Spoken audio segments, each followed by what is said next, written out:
Okay, may tanong si Summer Sweet Sense. Ay, Doc, paano kapag dog trainer ang nakagat ng tinitrain niyang aso? Liable ba ang may-ari ng aso? Anong mangyayari? Thank you, sana po mapansin. Of course not. Hindi po liable yung owner. Kung yung dog trainer, tinanggap po niya yung trabaho na i-train yung aso na yon. Okay?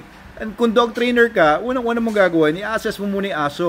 Kasi marami kasing nai-impress dun sa mga ginagawa ng mga kagaya ni Cesar Millan Dog Whisperer.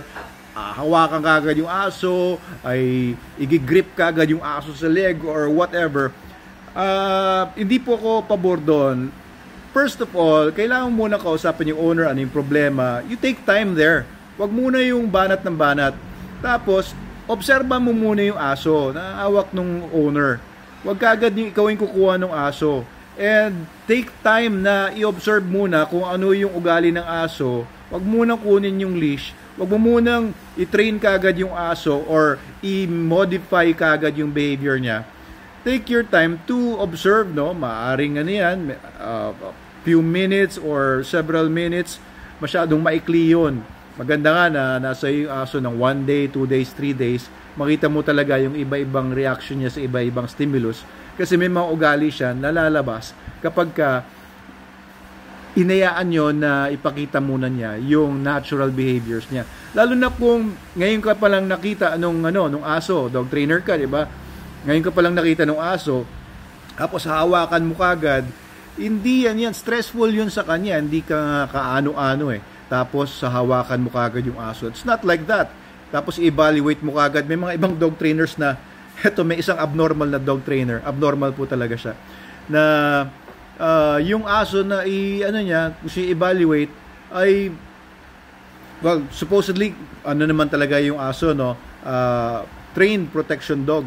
So, dumating sa site namin, tapos, bigla na lang na in-evaluate yung aso in his own way, his own abnormal way, na stress test kagad yung aso na kung ano-ano, na parang talagang pinapagtid talaga yung tinakot talaga yung aso na yung talagang matatakot talaga. Yung aso, 4 years nang retired yon. Hindi na tinitrain yung aso na yon ng 4 years na, tapos babanatan mo ng ganon. Siyempre, anong maaasahan mo, di ba? Pero siyempre, may mga trainers talaga na, alam niyo yan, gustong magpasikat, wag naman ganon. No, merong may mga trainers na sa tagal na nila, experience na nila sa training, sa isang tingin pa lang, meron ng evaluation yan. Pero hindi mo lagi makikita yung mga dapat mong makita sa ganung kabilis na na sitwasyon, no? Meron ako naging kaibigan na isang trainer sa Baguio, no, na eto, kinagat yung braso niya ng pitbull na tinitrain niya after ilang days na nasa kanya, no, sa aking pagkaka-recall ng kanyang kwento. Ilang days na nasa kanya yung pitbull, tinitraining niya, nag-away yata with another one of his dogs or isang trainee na aso niya. Pinag-iwalay niya, binanatan siya ng pitbull. No, after na ilang araw na, no, binanatan siya ng pitbull, ayun, natanggal yung isang braso niya, tapos isang braso pa niya, muntik din matanggal. So, hindi basta-basta ang trabaho ng trainer, pero pag ikaw ay naging trainer, do everything that you can to be safe sa trabaho niyo. Alam niyo, pagka-trainer ka talaga, yung kagat ng aso, common yan eh. No, hindi lang gustong sabihin ng mga trainer yan kasi parang nakakahiya. Pero it's really common sa mga dog trainers na makakagat ka talaga ng aso na tinetrain mo. Pero you minimize that problem by doing the necessary precautions. Huwag hawak lang agad ng hawak. Kaya pagka trainer ka, tapos, kinagat ka nung aso na inawakan mo, may ginawa kang mali. Hindi na problema yon nung dog owner. Okay, dapat inalam mo muna talaga kung anong problema niya, in-investigate mo talaga kung totoo ba yung sinasabi nung owner or nung kausap mo, in-evaluate mo muna yung aso.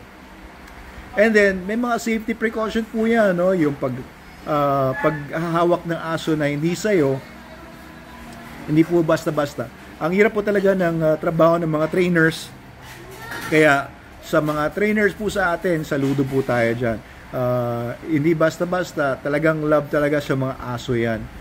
Gusto mo maging trainer, hindi po basta-basta. Marami pong mga nag-apply sa amin before, nakita yung mga asong inawakan namin, nagki-quit, no? Gusto na maging trainer, gusto maging handler, gusto maging kennel attendant, bigla na lang magki-quit kasi nakita nila yung trabaho.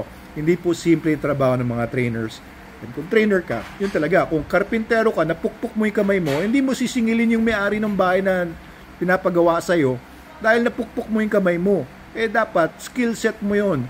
Ikaw ang may ano doon, may sagot doon.